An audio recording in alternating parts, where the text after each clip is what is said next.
Hello, ഇന്ന് ഞാനൊരു protein ദോശയാണ് ഉണ്ടാക്കാൻ പോകുന്നത്. അതിന് 1 കപ്പ് ഇഡ്ഡലി റൈസ് അല്ലെങ്കിൽ പച്ചരി ആയാലും മതി, ഏതെങ്കിലും ഒരു അരി മതി.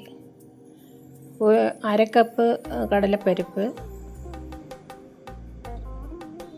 1/2 കപ്പ് മസ്തൂർ പരിപ്പ്,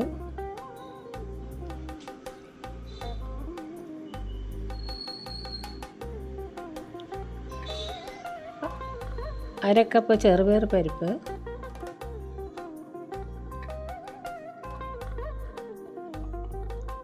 1/2 കപ്പ് വൻപയർ,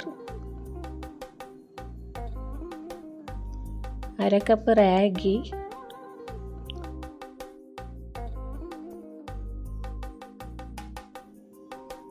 1/2 കപ്പ് മുതിര,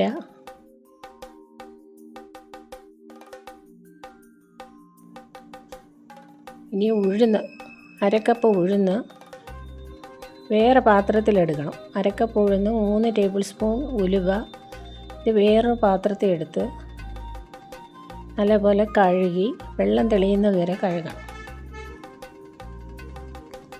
കഴുകി വൃത്തിയാക്കി വെള്ളം കളഞ്ഞിട്ട് 2-3 പ്രാവശ്യം കഴുകി വെള്ളം കളഞ്ഞിട്ട് നല്ല വെള്ളം ഒഴിച്ച് ആ വെള്ളത്തിൽ തന്നെ അരച്ചെടുക്കണം.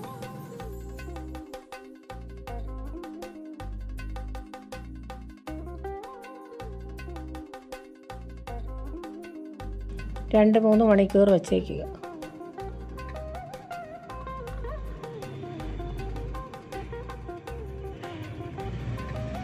പ്രത്യേകം അരയ്ക്കണം. ഉഴുന്നും ഉലുവയും കൂടെ പ്രത്യേകം അരയ്ക്കണം.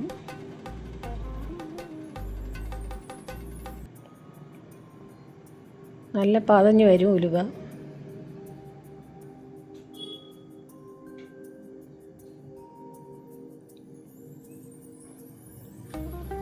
ഇനി അരിക്കൂട്ട് പ്രത്യേകം അരയ്ക്കും.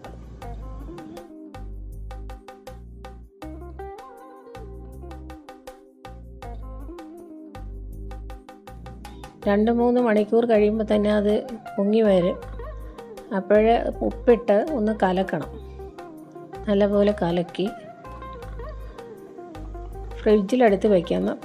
തലേ ദിവസം ഉണ്ടാക്കി പിറ്റേ ദിവസം ആണെങ്കിൽ ഫ്രിഡ്ജിൽ വയ്ക്കാം. അന്ന് ഉണ്ടാക്കുകയാണെങ്കിൽ വെള്ളം ചേർത്ത് ദോശ പോലെ ഉണ്ടാക്കിയെടുക്കാം.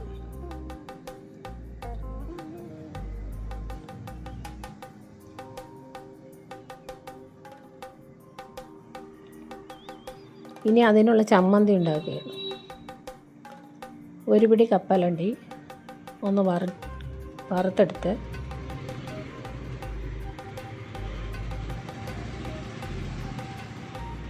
വറ്റൽമുളക് എരിവിനനുസരിച്ചിടാം. ഞാൻ ഇപ്പോൾ 2 എണ്ണ ഇട്ടിട്ടുള്ളൂ.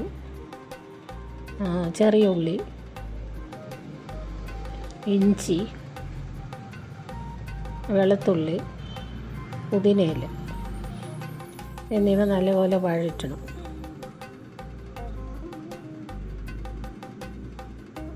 ഇനി ഉപ്പിടുക.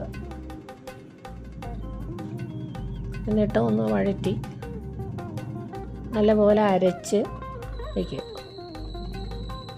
ഇനി ദോശ ഉണ്ടാക്കുകയാണ്.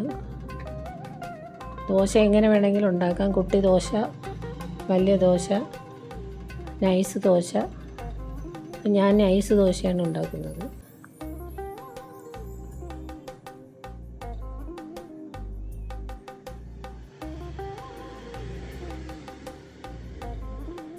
ചൂടോടുകൂടി നല്ല ടേസ്റ്റായിരിക്കും ചമ്മന്തിയും വെച്ച് കഴിക്കാൻ.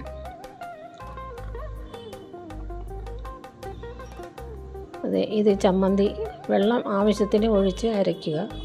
എന്നിട്ട് കടുക് കൂടെ വറുത്തിടുക. ഇത് മീൻ കുഴമ്പാണ്, നെത്തോലി കുഴമ്പാണ്.